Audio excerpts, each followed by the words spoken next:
يضلل فلن تجد له وليا مرشدا. يقول الله عز وجل في فرقانه: يا أيها الذين آمنوا اتقوا الله حق تقاته ولا تموتن إلا وأنتم مسلمون. ويقول: يا أيها الناس اتقوا ربكم الذي خلقكم من نفس واحدة وخلق منها زوجها وبث منهما رجالا كثيرا ونساء واتقوا الله الذي تساءلون به والأرحام إن الله كان عليكم رقيبا.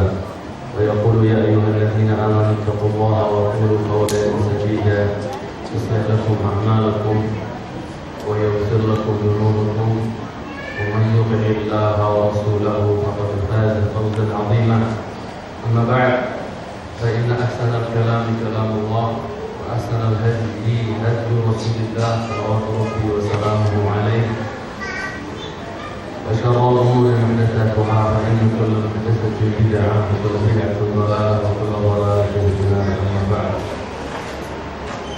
jemaah yang saya cintai, alhamdulillah kita bersyukur kepada Allah Jalla wa'ala pada kesempatan yang berbahagia ini kembali Rabb kita Jalla wa'azza mengumpulkan kita di rumah dari rumah-rumahnya untuk kita menghadiri dari taman surga Allah Jalla wa'ala, majlis ilmu yang satu kali duduk di majlis ilmu insyaallah menghapuskan 70 majlis sia-sia yang pernah kita duduk di dalamnya, sebagaimana ungkapan apa Ibn Abi Rabah rahimahullah ta'ala.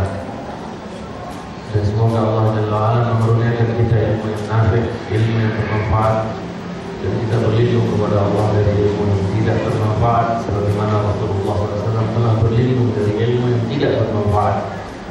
Karena ketahuilah yang bisa menjadi penolong bagi kita setelah kita terkubur adalah satu di antara tiga yang disebutkan Nabi SAW adalah ilmu yang tadrubi, yaitu ilmu yang bermanfaat.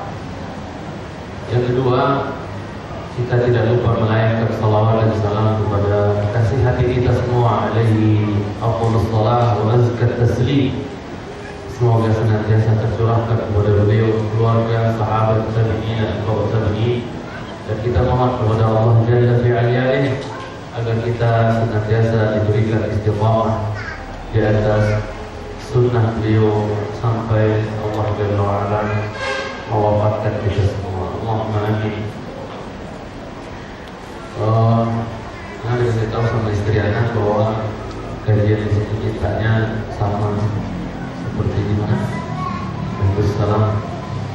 Sebetulnya masih berkenaan tentang nasihat-nasihat atau wasiat-wasiat Uthman Hakim. Jadi kalau ada yang sudah mendengar, ya silakan pulang atau murajaah. Kalau yang belum, mari kita coba sama-sama belajar. Di sini karpetnya ada ya Pak ya, jadi ramai di sini. Cepat pulangnya ya. Nanti kalau mau pulang, diam-diam nggak kelihatan. Luqman, jemaah sekalian saya cintai, nama beliau hanya Luqman Al-Hakim, itu bukan sambungan nama. Tidak kayak orang Indonesia namanya bermeter-meter. Ya. Kalau orang Arab punya kebiasaan namanya itu cuma satu kata, paling banter dua kata. Tapi yang panjang bermeter-meter itu adalah bimnya, bim bulan. Kalau kita ditanya bimnya nomor 2 aja nggak ngerti, nggak paham, nggak ingat. Tapi namanya subhanallah. Ya. Kayak nama presiden kita siapa? Susilo, Bambang, Yudhoyono. Antum juga namanya macam-macam, panjang-panjang. Jadi namanya beliau adalah Luqman saja. Ya, cuma satu kata. yang sedang kita bahas ini adalah alam min a'lamil Quran. Beliau adalah salah satu di antara nama-nama yang tercantum di dalam Al-Quran Al-Karim. Ini sebagai prolog dulu ya, sebelum kita masuk ke wasiat-wasiat beliau. Beliau adalah salah satu di antara nama-nama yang dicantumkan Allah dalam kitab Tanzil Al-Quran. Dan Allah apabila menyebut nama seseorang di dalam Al-Quran, hanya ada dua tujuan, imma madhan wa imma dhamma. Imma dalam rangka memuji dia, dan untuk diteladani oleh manusia yang datang setelahnya, imma untuk apa? Zam, yaitu mencela dan menghina dia, mengumbar keburukannya supaya apa? Manusia ya tidak tersambung dengannya. Ya. Allah Subhanahu wa taala sebutkan Luqman al-Hakim. Hakim itu gelarnya, orang yang bijak. Namanya Luqman, nanti kita jelaskan. Ya. Allah sebutkan sebagai bentuk pujian dan agar dicontoh oleh manusia. Sebaliknya Allah SWT sebutkan misalnya tentang Samiri yang hidup di zaman Nabi Musa, yang membuat patung lembu dari emas, anak lembu dari emas yang disembah oleh Bani Israel, disebut oleh Allah dalam surah Taha. Tujuannya adalah apa? Untuk supaya manusia tahu keburukan dan sehingga tidak tersambung dengan orang-orang semacam itu. Allah sebut Fir'aun, Allah sebut Qarun, ya, Allah sebut Haman dan yang lainnya, itu untuk celaan-cercaan buat mereka agar manusia tidak mengikuti pola dan tingkah laku mereka. Tapi ketika Allah menyebutkan Khadir, Allah menyebutkan tentang Zulkarnain, Allah sebutkan tentang Luqman al-Hakim dan yang lainnya, itu dalam rangka apa? Ya, menyebut kebaikan-kebaikan mereka, keistimewaan-keistimewaan mereka, sehingga manusia termotivasi untuk mengikuti jejak mereka. Itu jemaah sekalian saya cintai, tujuan Allah menyebut nama di dalam Al-Quran Al-Karim. Nah, Luqman al-Hakim untuk sebagai pengetahuan adalah satu di antara a'lamil Quran, nama-nama yang termaktub dalam Al-Quran yang para ulama berselisih, ada nabiyyan am 'abdan salihah. Apakah Luqman ini adalah seorang nabi? Ya. Apakah dia seorang nabi atau hanyalah seorang hamba yang saleh, seorang wali min awliyaillah, wali dari wali-wali Allah, kekasih Allah, muka bumi ini yang saleh?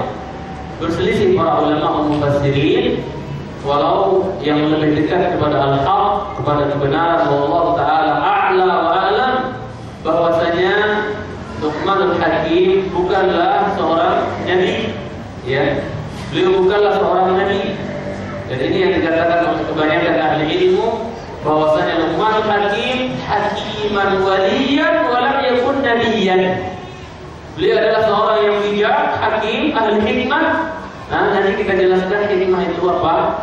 Ya, beliau adalah orang yang bijak, ahli hikmah, seorang wali dari wali-wali Allah, hamba dari hamba-hamba Allah yang saleh, wa lam yakun nabiyyan. Dia bukan seorang nabi. Berbeda dengan Khadir, maka yang lebih rajih, Khadir adalah seorang nabi dari nabi Allah Jalla wa Ala. Karena mungkin sekali ada nabi selevel Nabi Musa, ulul azmi min ar-rusul, kalimullah, orang yang pernah diajak ngobrol sama Allah, ya, disuruh ngaji kepada yang levelnya lebih rendah dari dia, mungkin enggak? Ya. Mungkin enggak seorang nabi kalimullah, ulul azmi pula disuruh nuntut ilmu sama Allah kepada laki-laki yang levelnya lebih rendah dibandingkan Musa? Masuk akal enggak? Masuk akal enggak? Imam yang disuruh untuk pergi ngaji kepadanya adalah seorang nabi, ya, selevel dia atau mungkin lebih dari dia. Ya. Maka yang terbaik adalah, ya, Khadir adalah seorang nabi min anbiyaillah, nabi dari nabi-nabi Allah. Terbukti ketika dia ingin menegakkan tembok yang mau rubuh, itu dia nggak pakai bawa tonasa, pakai semen padang atau bawa pasir atau bawa kapur dan seterusnya, bawa batu batam dia dibangun lagi, enggak. Hanya dengan apa? Isyarat saja. Ya, usbut. Kata Khadir, usbut. Diam kamu tembok, bangkit lagi, tegak lagi tembok. Dengan sendirinya tembok itu kayak disuruh-suruh apa? Tegak lagi. Enggak pakai bawa semen, enggak pakai batu bata dan seterusnya. Ini menunjukkan di antara mukjizat dari mukjizat Khadir alaihi salam. Kemudian yang sekalian saya cintai, jadi itu yang sahih Allah Ta'ala alam, bahwa Luqmanul Hakim yang menjadi pembicaraan kita kali ini adalah seorang wali min awliyaillah, abdun min ibadillah as-salihin, hamba dari hamba-hamba Allah yang saleh. Walam yakun nabiyya, dia bukan seorang nabi. Ya. Beliau dikenal dengan Al-Hakim, ya, karena hikmah yang begitu banyak yang ada pada diri beliau yang nanti mungkin kita sebutkan di antaranya. Dan beliau hidup di sebuah daerah yang disebut dengan Naubah, ya. Dan sezaman beliau hidup dengan salah seorang di antara nabi dari nabi-nabi Allah yang paling disayang dan sangat menakjubkan Adam alaihissalam dahulu, yaitu bapaknya atau ayahandanya Nabi Allah Sulaiman alaihissalam. Yaitu siapa? Siapa? Bapaknya Sulaiman. Kalau ini nggak tahu saya pulang beneran. Daud alaihissalam. Maka dari pendapat-pendapat yang ada yang sahih dan rajih, wallahu a'lam, bahwa Luqmanul Hakim hidup sezaman dengan siapa? Nabiullah Daud alaihissalam. Dan beliau hidup sampai zamannya Nabiullah Yunus ibnu Matta. Ya, beliau hidup sampai zamannya Nabiullah Yunus ibnu Matta. Ya, ini Luqmanul Hakim.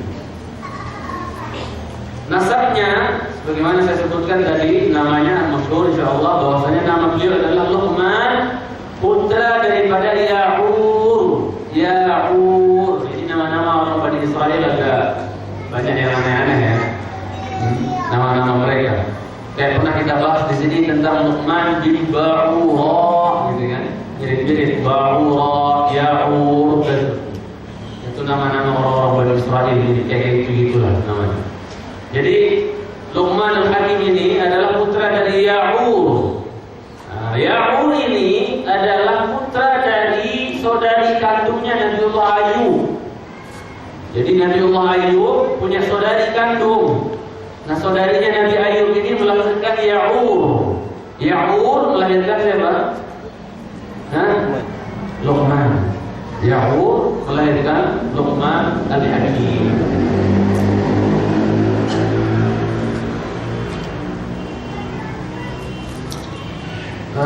Sebagian ulama atau secara umum para ulama berselisih apa profesi atau kerjaannya Luqman al-Hakim ini. Sebagian ahli ilmu mengatakan beliau adalah seorang ra'iyah, seorang ra'i, seorang penggembala kambing. Ya. Sebagian lagi mengatakan tidak. Ya. Dia Luqman al-Hakim adalah seorang najjar, seorang tukang kayu. Ya, tukang kayu, paham tak? Ada lagi yang mengatakan tidak, dia adalah seorang khayyar. Dia seorang apa? Seorang tukang jahit. Ya. Jadi masya Allah, nama yang mulia dan dinamakan bahkan sebuah surat dengan namanya, yaitu Luqman al-Hakim. Ternyata bukan menteri, ternyata dia bukan pejabat, dia bukan presiden, ternyata dia bukan orang buah dan seterusnya. Tidak, orang biasa, masyarakat biasa. Tapi namanya sampai termaktub dalam Al-Quran. Subhanallah, luar biasa. Berarti ada sesuatu dengan siapa? Luqman al-Hakim. Ada sesuatu dengan beliau. Kenapa sampai namanya termaktub dalam Al-Quran, bahkan dijadikan oleh Allah sebagai contoh atau figur bagi semua orang tua di muka bumi semuanya. Luqman al-Hakim luar biasa. Padahal dari segi kerjaan, subhanallah, ya, kerjaan dia mungkin lebih hina dibandingkan kerjaan sebagian kita. Subhanallah. Tapi namanya dicantumkan di dalam kitab Al-Quran Karim. Ya, yang beliau diberikan oleh Allah SWT al-hikmah. Ya, yang Allah firmankan, wa may yu'tal hikmata faqad utiya khairan katsira. Siapa yang diberikan hikmah oleh Allah, sungguh dia telah diberikan kebaikan yang banyak, kata Allah Tabaraka wa Ta'ala. Adapun dari segi fisik, maka kalau kita bicarakan Luqman al-Hakim dari segi fisik, mungkin masjid ini penuh dengan gelang tawa. Ya, dan saya tidak berani untuk banyak bicara tentang masalah fisik beliau, karena beliau adalah alamun min alamil Quran. Yang tidak berani saya sebutkan secara vulgar tentang apa komentar para ulama tafsir tentang fisiknya Luqman al-Hakim. Cukuplah yang dijelaskan oleh sebagian ulama bahwa dari segi fisik bibir tebal dan seterusnya. Ya, saya tidak berani tidak berani berbicara lebih dari itu tentang khilqah atau tentang fisiknya Luqmanul Hakim, ya, yang disebutkan di dalam Al-Qur'anul Karim. Dan beliau jemaah sekalian dicintai karena Allah Subhanahu wa taala adalah banyak mengambil ilmu dari nabi yang kita sebut tadi, yaitu Nabiullah Daud alaihissalam. Karena beliau hidup di zaman Nabiullah Daud, maka banyak beliau petik ilmu dari Nabiullah Daud alaihissalam. Baik dengan tadabbur, ta'ammul apa yang diperbuat dan diungkapkan oleh oleh Daud alaihissalam, ataupun dengan langsung bertanya. Ya. Itu banyak beliau mengambil ilmu dari siapa? Dari Daud alaihissalam. Ya. Dan sekarang kita coba melihat apa ceritanya, bagaimana firman Allah, cerita Allah tentang Luqmanul Hakim ini. Mari kita coba buka sama-sama mushaf kita di surah 31 ayat 12 Luqman, surah Luqman surah 31 ayat 12. Jadi anggap saja antum sekarang bawa buku, bawa kitab gitu, karena antum rata-rata bawa Quran sehingga bisa dibuka langsung, karena pembahasannya tidak lepas dari ayat-ayat yang ada di surah Luqman ayat 12 dan seterusnya. Di situ wasiat-wasiat Luqmanul Hakim. Yang anak yakin sebagai ustaz pernah bahas masalah ini. Ya. Kemudian jemaah sekalian yang cintai, kita lihat Allah berfirman di ayat yang ke-12 dari surah Luqman. Ya. Kita mulai yang pertama. Allah berfirman, "Wa laqad atayna Luqmanal hikmata an yashkur lillah wa man yashkur fa innama yashkuru li nafsihi wa man kafara fa innallaha ghaniyyun hamid." Allah berfirman, "Wa laqad atayna Luqmanal hikmah." Dan sungguh kami telah mengaruniakan kepada Luqman apa? Hikmah. Di sini ada 3 hal. Ada pemberi, ada yang diberi, ada sesuatu yang diberi. Siapa pemberi di sini ayat ini? Walaqad atayna Luqmanal hikmata. Siapa yang memberi? Allah. Siapa yang diberi? Luqman. Apa yang diberi? Hikmah. Ya. Hikmah. Dan dia adalah karunia yang luar biasa hikmah ini, dan tidak semua orang memiliki hikmah. Ya. Banyak orang ngomongnya banyak, bullshit gitu, ya. Ngomongnya banyak tapi kosong. Tidak ada hikmahnya, tidak ada artinya. Ya. Sebagaimana ungkapan ulama salaf, kalamus salafi ya kathirun ya qalilun kathirul barakah, wa kalamus salaf kathirun qalilul barakah. Omongannya orang terdahulu itu sedikit tapi penuh dengan keberkahan, penuh dengan hikmah. Ya, tapi omongannya orang belakang banyaknya doang, ya, vokalnya doang, tapi apa? Kosong, sedikit barokah, nggak ada hikmah di dalamnya. Itu jemaah sekalian dicintai oleh Allah Tabaraka wa Taala. Baik, jadi kami telah karuniakan kepada Luqman al-hikmah. Ya, Allah minta dari Luqman setelah Allah karuniakan kepada beliau hikmah, hanya satu yang Allah minta dari Luqman al-Hakim. Ya, dan ini pelajaran buat kita semua. Ketika Allah berikan kita sesuatu karunia, maka kewajiban kita untuk apa? Syukur, mengikat ya apa nikmat tersebut dengan tali kesyukuran yang kokoh, yang kuat, supaya dia langgeng, supaya dia tidak lepas nikmat tersebut. Karena Allah katakan ya bahwasanya apa? Ya, wa in ta'adzana rabbukum la in syakartum la azidannakum. Untuk memegang kuat supaya langgeng nikmat tersebut ada pada diri kita, maka ikat dia dengan tali syukur yang kuat, sekencang-kencangnya kuat. Ya. Allah katakan kepada Luqman, "Anishkur lillah." Kami telah berikan hikmah kepada Luqman, dan Allah minta dari Luqman apa? Al-syukur. Agar Luqman itu pandai bersyukur atas nikmat yang Allah berikan berupa al-hikmah. Kenapa? Faman yashkur fa innama yashkuru li nafsihi. Ya. Karena barang siapa yang bersyukur kepada Allah, sebenarnya dia bersyukur dan berterima kasih pada dirinya sendiri pada hakikatnya. Ya. Allah dengan disyukuri oleh semua manusia di muka bumi ini misalnya, apa Allah langsung semakin kaya? Menambah kekayaan Allah itu ketika kita semua misalnya di dunia ini gak ada orang kufur, semuanya syukur, lantas Allah makin kaya gitu? Enggak. Makanya Allah katakan, wa may yashkur fa innama yashkuru li nafsihi. Siapa yang bersyukur kepada Allah, sebenarnya dia syukur sama dirinya sendiri. Ya. Syukur berterima kasih kepada dirinya sendiri. Apa bentuknya nanti? Nikmatnya akan ditambah oleh Allah Jalla wa'ala. Bukan kemahakuasaan dan maha kaya Allah yang bertambah, tidak. Tidak dia sekalian mencintai Allah Tabaraka wa Ta'ala. Kalau ketika orang syukur, pada hakikatnya dia bersyukur pada dirinya sendiri, karena manfaat syukur itu tidak kembali kepada Allah, tapi manfaat syukur itu kembali kepada orang yang bersyukur tersebut. Ja'alana Allah minasy-syakirin wasy-syakirat. Semoga Allah jadikan kita hamba-hamba Allah yang pandai syukur, ya, baik laki maupun perempuan. Itu Allah katakan sekali lagi, wa may yashkur fa innama yashkuru li nafsihi. Tapi sebaliknya, wa man kafara fa innallaha ghaniyyun hamid. Barang siapa yang kufur, ingkar, ya, kufur terhadap nikmat-nikmat Allah Tabaraka wa Ta'ala, maka ketahuilah kufurnya kalian, walaupun semua penduduk dunia ini kafir semua, kufur semua, tidak akan mengurangi perbendaharaan Allah, tidak akan mengurangi kekayaan Allah Tabaraka wa Ta'ala. Sampai Allah berfirman dalam hadis qudsi, kalau seandainya manusia semuanya, ya, kemudian jin semuanya, dari yang pertama sampai yang terakhir menghembuskan nafas nanti sampai hari kiamat, semuanya kumpul, dari jin dan manusia, dari yang manusia pertama, jin pertama sampai yang terakhir, itu semuanya kumpul di sebuah lapangan.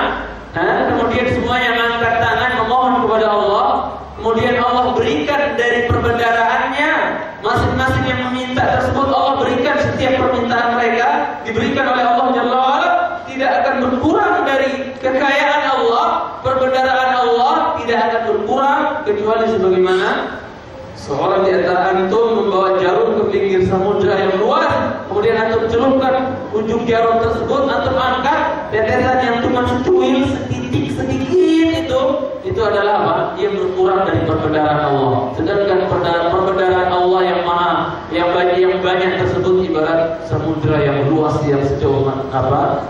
Subhanallah, luasnya tidak terkira. Subhanallah. Itu hartanya Allah yang berkurang hanya setitik saja ibarat. Subhanallah. Maha kayanya Allah Jalla wa'ala. Makanya ditutup ayat ini dengan apa?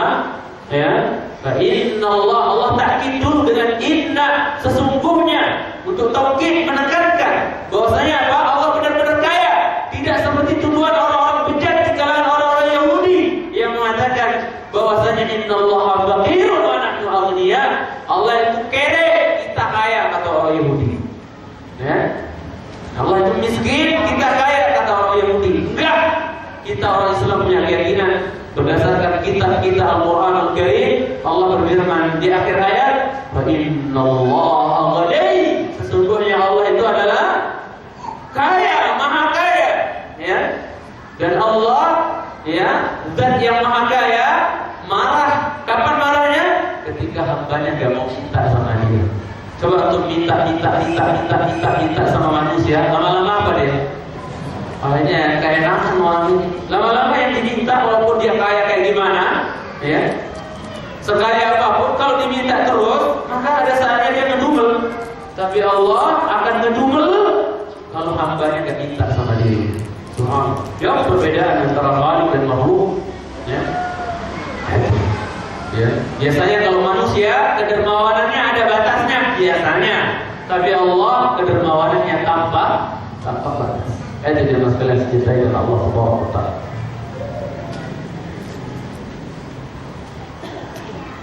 Allah katakan bahwasanya dirinya ghani, maha kaya, dan Allah akhiri dengan hamid, maha terpuji. Apa hikmah dibalik digandengkannya maha kaya dengan maha terpuji?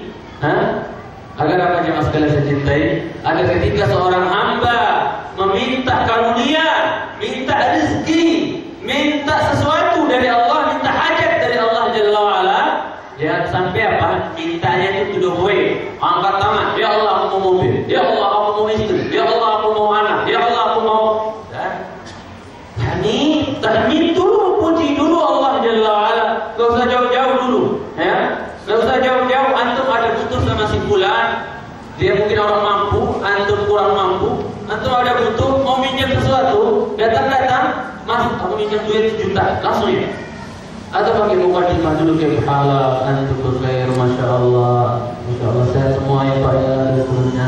Antum gimana? Sudah bahasa basinya panjang, baru kepada poin yang antum inginkan. Dia itu ini masalah kita mau minjem sesuatu, boleh nggak? Juta saja, saya kepepet gitu. Keluar nggak kira-kira setelah mukadimah baik-baik? Keluar nggak kira-kira? Kalau memang ada orang yang nggak bakhil, nggak medit, yang mendekun, insya Allah keluar. Tapi datang Mas, karena liputan ini juta dulu.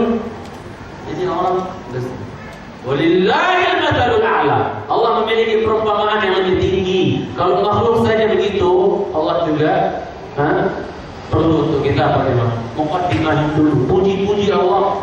Ma ahadun ahabbu ilaihi madhum min Allah, kata Rasul.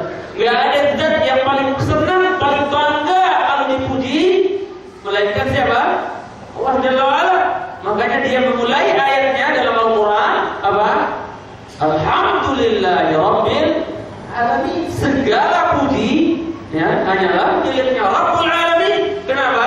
Karena satu, Allah berhak untuk dipuji. Dua, Allah memang senang dan hobi untuk dipuji. Maka kalau kita ada hajat sama Allah, puji-puji dia.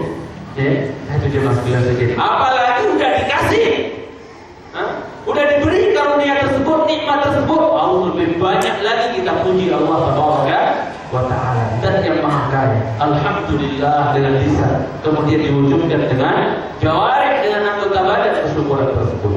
Ala kulli hal yang saya cintai, kita sedikit kembali bahwa tadi kita katakan Luqmanul Hakim hidup sezaman dengan Nabiullah Daud alaihissalam. Dan kita mengetahui bahwasanya di antara karunia Allah kepada Nabiullah Daud, ini sedikit atau perhatikan. Di antara karunia Allah kepada Nabiullah Daud alaihissalam adalah surah 34 surah Saba ayat 10. Itu di antara karunia Allah buat siapa? Daud alaihissalam. Ini ada kaitannya dengan Luqmanul Hakim nanti. Buka dulu surah Saba 34 surah 34 ayat 10. Di mana Allah Jalla wa Ala memberikan sebuah karunia yang luar biasa kepada Daud alaihissalam. Apa karunia itu? Wa alanna lahul hadid. Dan kami apa? Kami lunakkan bagi Daud itu apa? Besi. Yang sebelumnya tidak ada ceritanya besi bisa lunak. Tapi di zaman Nabi Daud alaihissalam, dan ini pertama kali Allah Subhanahu wa taala lunakkan besi bagi Daud alaihissalam. Dan ingat, besi ini Allah turunkan dari mana? Dari langit. Allah sendiri yang bilang bahwasanya wa anzalnal hadida. Kami turunkan besi itu. Berarti besi itu asalnya turunnya dari mana? Dari langit. Orang besi itu diambil dari bumi lah Ustaz, diolah gini dan Allah yang bilang bahwa besi itu turun dari langit.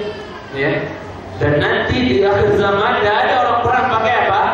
Tidak ada orang perang pakai besi dan seterusnya, maksudnya pakai senjata-senjata yang ada di zaman sekarang, tank dan seterusnya. Kembali kepada seperti dulu, pakai pedang, pakai perisai dan seterusnya. Itu cuma sekedar cerita dari Allah Jalla wa Ala. Kemudian dan nanti Allah akan turunkan besi sebagaimana sebagai ahli ilmu turunkan, katakan Allah akan turunkan amunisinya nanti di yaumil qiyamah, sehingga semua persenjataan yang canggih-canggih dibikin manusia sekarang semuanya tidak berfungsi. Semuanya tidak berfungsi. Tidak ada yang bisa apa? AK-4 berapa dan tidak ada bisa tembak dan semuanya tidak berfungsi. Kembali kepada apa? Persenjataan cuma bahala. Itu jamaah kelas kita. Dan itu nanti. Kemudian, ikhwani rahmatillah, akramani wa akramakumullah. Jadi, di antara karunia Allah kepada Daud alaihissalam adalah wa alanna lahul hadid. Kami melunakkan besi buat Daud alaihissalam. Nah, sebelum zamannya Nabiullah Daud tidak dikenal yang namanya apa jemaah? Tidak dikenal yang namanya baju besi, tidak ada. Kalau mau perang ya perang, tidak ada pelindung bambu besi dan sudah ada. Nah, ketika Allah karuniakan kepada Daud itu apa?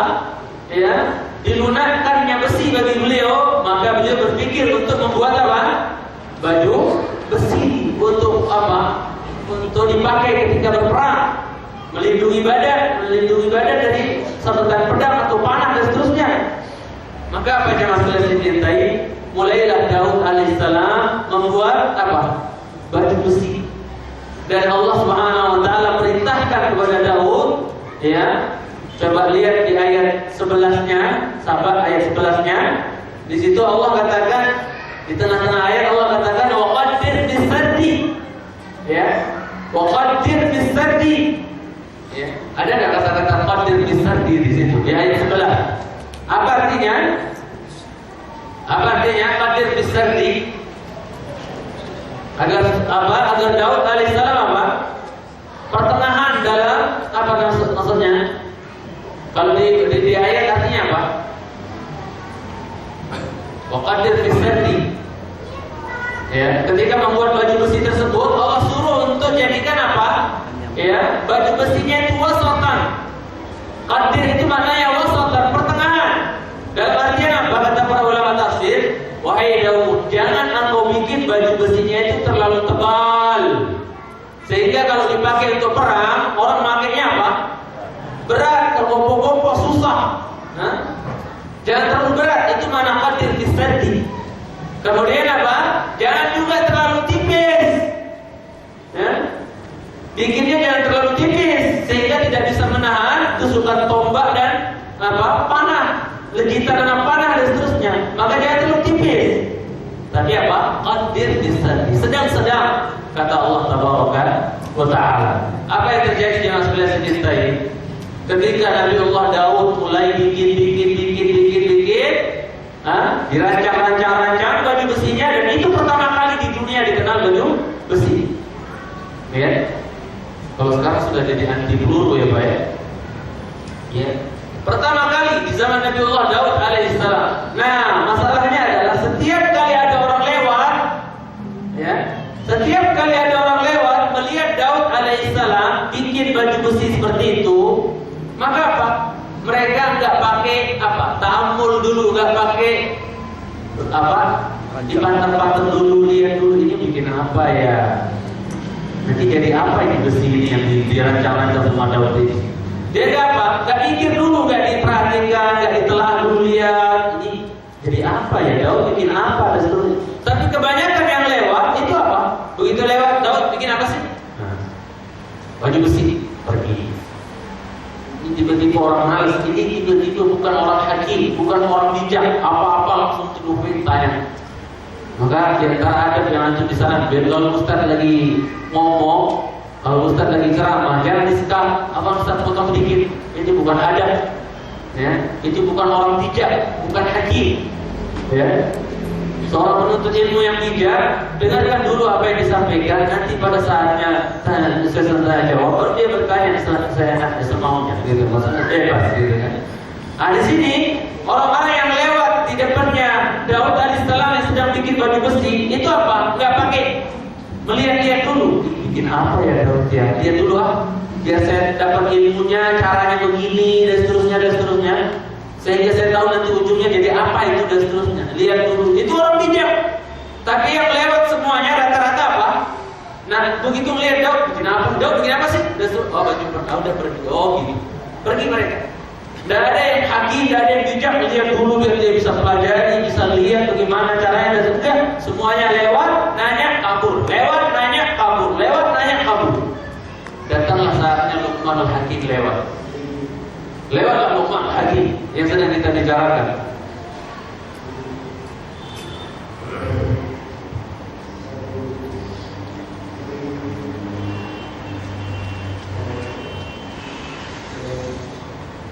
Lewatlah Luqman Hakim. Kemudian apa yang maksudnya diceritakan Allah Jalla wa'ala? Luqman, karena beliau adalah orang yang bijak, Allah katakan hakim. Begitu lewat, lihat Daud alaihissalam bikin baju besi, ya. Apa? Enggak langsung apa? Daud bikin apa sih? Nabi Allah bikin apa sih? Udah. Dia tipe orang yang bijak, banyak diam, tapi luar biasa. Sama sekarang kan banyak orang banyak ngomong, tapi kosong. Dia tipe orang yang enggak banyak ngomong, tapi berisik. Sekali ngomong luar biasa. Ya. Omongnya penuh dengan hikmah. Maka Luqman Hakim ketika lewat itu enggak langsung tanya. Daud itu bikin apa sih? Enggak. Dia pantang lihat besi. Bikin begini, begitu, begini, desain begini. Apa ya kira-kira Daud? Saya tunggu aja, saya lihat, saya pantau, saya lihat caranya. Jadi apa nanti dan seterusnya. Begitu selesai, maksudnya Daud alaihissalam nyaris sudah selesai bikin baju besi tersebut, baru dia paham. Oh, itu buat ininya, buat baju ketika berperang supaya kalau disabet pedang atau di lempar anak panah dan seterusnya, tombak atau apa itu.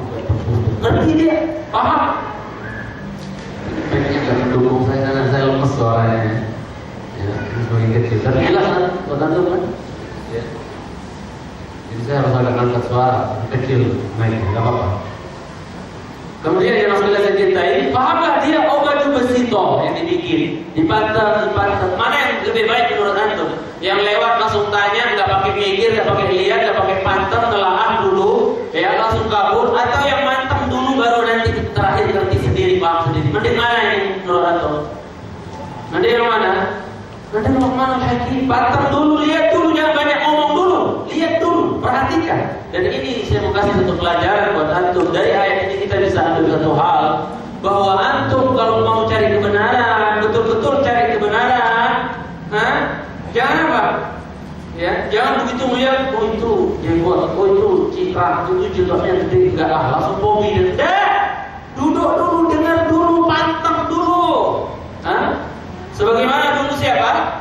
Al-Tufail bin Amr radhiyallahu taala anhu Ad-Dawsi, seorang sahabat dari suku Daus, seorang pemimpin Daus. Ketika dia mendengar tentang Rasulullah SAW, maka apa? Dia datang ke Mekah. Semua orang Mekah bilang ketika nyampe di Mekah, ya Tufail, mau apa kamu datang ke sini? Aku mau dengar dari Muhammad, katanya dia bawa agama baru. Kalau yang dia sampaikan benar, aku ikut. Kalau enggak, ya saya tinggalin. Jangan, Muhammad itu ya penyihir, dia orang gila, dia orang kenda, pendusta. Jangan, nanti kamu kena. Wahai Tufail, Muhammad itu pintar ngomong orangnya, jangan. Jangan. Akhirnya kata Tufail, akhirnya aku khawatir juga saking banyaknya orang Quraisy mojok-mojokin saya supaya gak dengar Muhammad. Sebagaimana banyak tukang ojok-ojok sama sekarang agar jangan dengar dai sunnah, dai tauhid, ya banyak zaman sekarang. Orang Quraisy begitu juga dulu. Tufail, nanti kalau kamu dengar Muhammad itu ngomong, aku takut kamu terkena lo, tersihir lo. Pintar ngomong Muhammad itu, dia pintar ngolah kata lo. Awas kamu hati-hati dan so. Akhirnya aku khawatir juga kata Tufail bin Amr radhiyallahu taala. Akhirnya apa?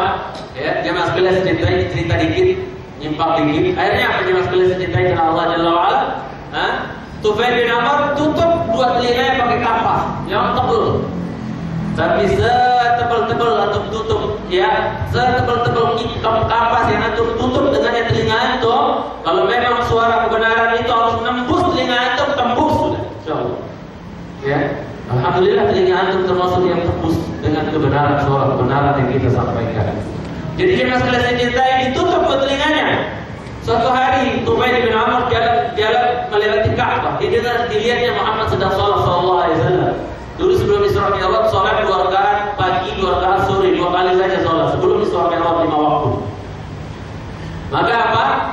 Dia tutup telinganya. Iya, kencang begitu. Tapi dia penasaran. Dia ngomong, saya seorang ahli pujaga, ahli syair.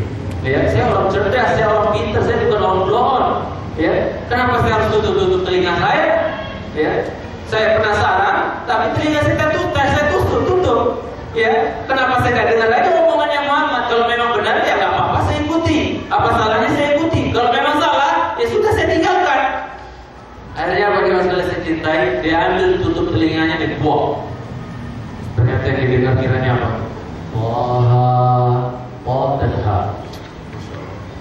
Ma anzalna 'alaikal Qur'ana litashqa illa tadhkiratan liman yakhsha tanzilan mimman khalaqal arda was samawati al-ula Ar-Rahmanu 'alal 'arsy istawa. Dan seterusnya. Kata Tufail bin Amr, Ya, langsung kesengsem dia, kepincut hatinya. Luar biasa. Aku seorang penjaga, seorang ahli syair, tapi aku belum pernah dengar kata-kata ungkapan seindah ini. Apa yang dibaca Muhammad? Ya, selambur saja. Ya, ma anzalna 'alaikal Qur'ana litashqa illa tadhkiratan liman yakhsha tanzilan mimman khalaqal arda was samawati ula. Bersaja, keren banget. Akhirnya apa? Karena seorang kebenaran sudah menembus telinganya, maka dia tidak bisa memungkiri lagi. Dia dekati Nabi kita selesai sholat, dikatakan apa? Ya Muhammad, an'im sabahan. Muhammad, selamat pagi, kata. Maka Nabi kita SAW bersabda, wahai Tubai, sesungguhnya Allah telah mengganti dengan yang lebih keren, lebih mantap daripada yang kau ucapkan. An'im sabahan, selamat pagi. Allah telah ganti dengan yang lebih keren. Apa itu? Assalamualaikum warahmatullahi. Semakin kepincut, keren banget ya. Kesejahteraan untukmu, keselamatan untukmu. Bagus banget itu diucapkan sama orang. Semakin kepincut dia. Sebagai apa? Tertarik. Akhirnya apa? Tidak bisa dia menolak seorang kebenaran tersebut. Tidak bisa dia tolak cahaya kebenaran yang menyinari dirinya di saat tersebut di hadapan Muhammad Sallallahu Alaihi Wasallam. Maka tidak ada lain yang bisa dia ungkapkan di hadapan Rasulullah SAW kecuali apa? Asyhadu an la ilaha illallah wa annaka rasulullah. Ini saya nasihatin antum. Kalau memang suara kebenaran itu sudah sampai, apalah yang dipikirkan? Apalah yang buat kita ragu? Terima, rugi dunia akhirat kalau kita terima. Dan ingat Allah telah katakan al-haqqu min rabbi fala. Jangan Allah yang haramkan kita untuk termasuk orang-orang ragu. Fala takunanna minal mumtarin. Kebenaran itu datanya dari Rabbmu loh. Jangan ragu, kata Allah. Allah yang haramkan kita untuk ragu-ragu. Tapi saya belum siap. Tapi anak istri saya nanti ngomong apa? Keluarga saya, bapak saya bilang saya begini. Tetangga saya, belum siap. Al-haqqu min rabbika fala takunanna minal mumtarin. Jangan pula tetangganya juga jangan. Jadi orang lain jadinya dia bilang untuk baik. Radhiyallahu taala. Itu dia masalah sedikit. Jadi pelajaran yang bisa kita ambil tadi bahwa apa? Dengar dulu, lihat dulu, pantang dulu.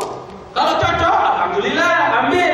Kalau merasa nggak cocok, nggak mau masuk, nggak mau dengar, nggak mau ngaji, ya urusan anda nanti sama Allah. Itu loh. Simpel saja gitu. Itu dia masalah secintai. Jadi yang bisa kita ambil dari perjalanan Luqman Al-Hakim tadi itu, dengar dulu, lihat dulu, pantang dulu. Jangan baru apa? Jangan dari awal sudah apa? Sudah hobi, sudah ogah. Dengar dulu, buktikan dulu dan seterusnya. Baru nanti memutuskan. Itu dia masalah secintai. Kalau bisa kita seperti Luqman Al-Hakim, hikmah. Jangan dulu langsung, masya Allah, enggak. Pantang dulu, dengar dulu. Kemudian ikhwani fillah, firman Allah Subhanahu wa taala, ketika Daud selesai alaihissalam dari apa? Dari membuat baju besi tersebut, dan beliau tes langsung, beliau coba. Anda bisa bayangkan fisiknya orang dulu fisik-fisiknya umat-umat dulu kita gede-gede, besar-besar. Dipakai oleh Daud alaihissalam. Nyaman, enak, keren ini buat perang, aman buat perang. Apa kata Daud alaihissalam? Ni'malabusil harbi anti. Ni'malabusil harbi anti. Semantap-mantap baju perang yang kamu, kata Daud alaihissalam. Setelah memakai baju besi tersebut, semantap-mantap baju perang adalah kamu. Kemudian apa yang masalah secintai? Daud alaihissalam karena melihat Luqman Al-Hakim tidak tipe-tipe yang lewat-lewat tadi, melihat apa Luqman Al-Hakim itu lebih memilih untuk apa? Pantang, lihat, nanti ngerti sendiri kok, setelah jadi kan ngerti sendiri, nggak harus merepotin orang gitu loh. Dengan nanya bikin apa, gimana caranya ini pasal kemana, nggak perlu, pantang aja. Maka apa?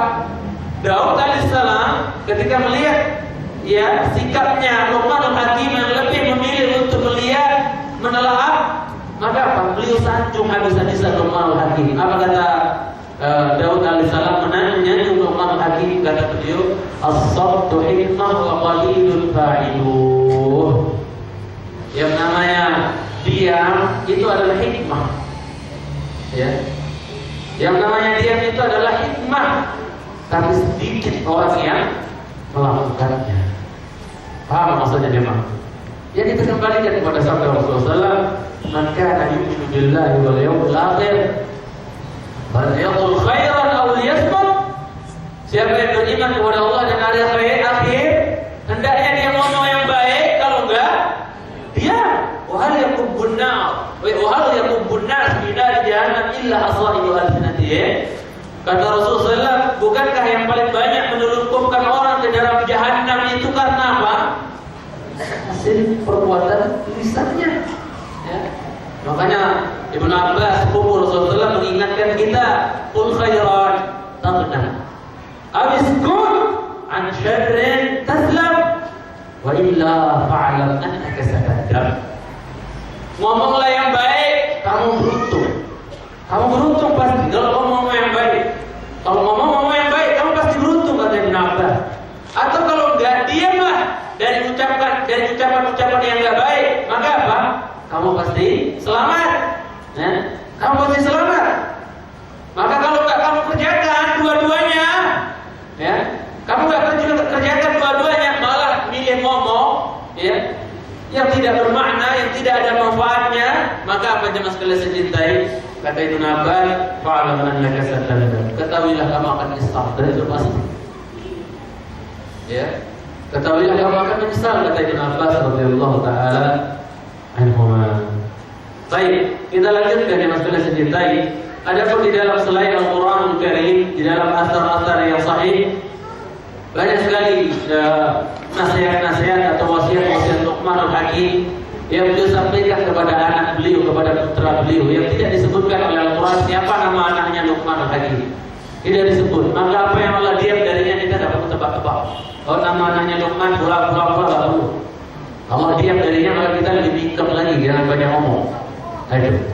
Jadi di antara hikmah beliau, di antara nasihat-nasihat atau wasiat-wasiat beliau Luqmanul Hakim, di antaranya adalah apa yang beliau pernah mengungkapkan kepada anaknya ketika menasihati anaknya. Apa dibilang?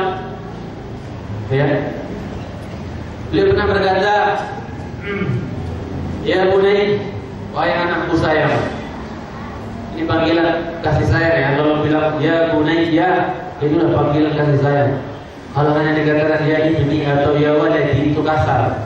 Tapi kalau udah orang tua atau bapak manggil anaknya ya bunai, ya, itu sudah betul-betul panggilan kasih sayang.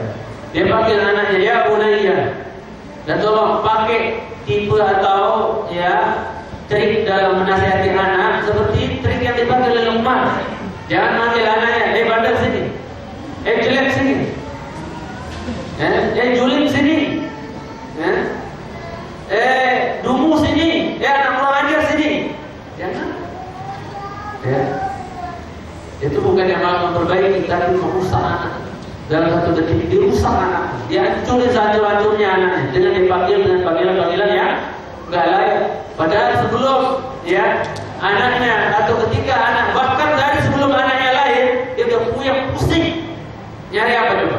Bahkan nanya ustaz, minta pilihan nama yang terbaik, ya kan?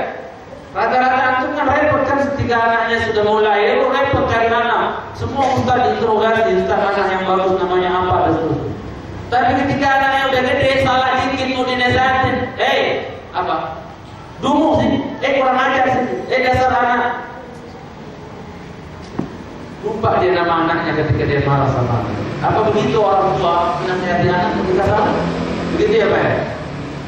Ya? Itu bukan ajaran Quran, itu ajaran hawa nafsu kita. Itu ajaran syaitan. Ketika menasihati anak, ketika kita dongkol sama anak, manggilnya dengan panggilan-panggilan ya enggak baik.